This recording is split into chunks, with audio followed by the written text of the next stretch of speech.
Channel Original Studio. Jangan lupa subscribe dan like. Terima kasih.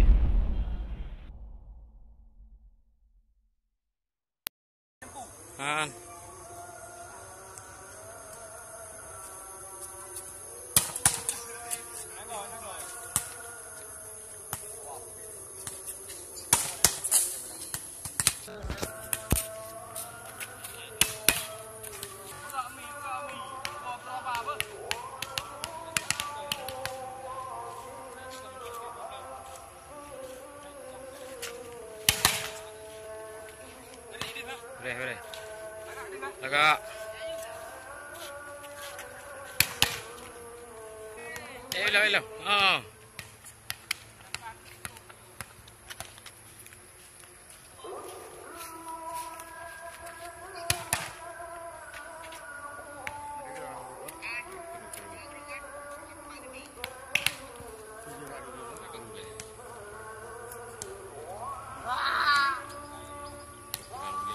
Fahmi yang berasal dari Olimpik.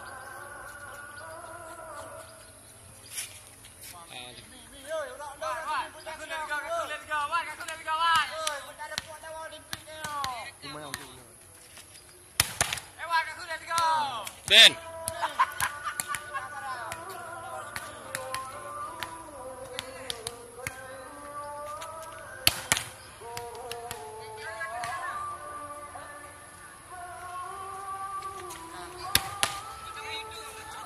Haji bertiga tu kau.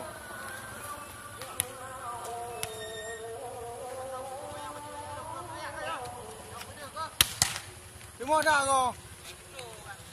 Belum you.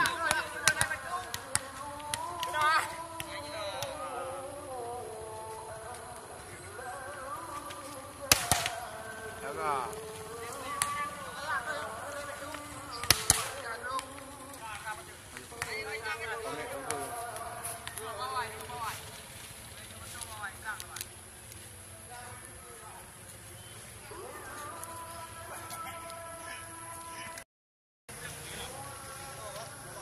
Lu nampak lu ke kerajaan ah?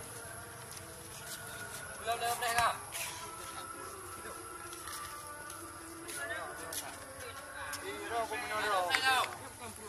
Inilah atlet dari Olimpik Pidijaya Miss Wartoser yang terkenal.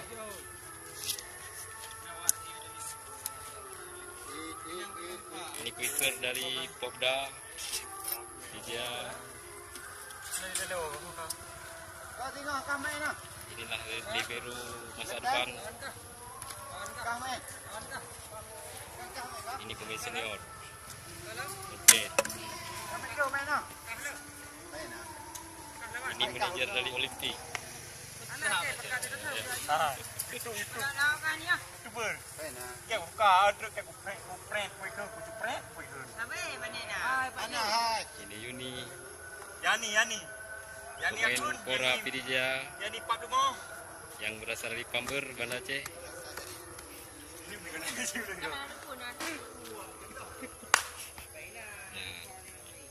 Fahmi.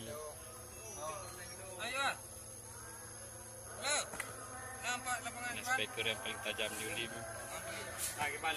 Ulangnya sangat mengerikan. Murden.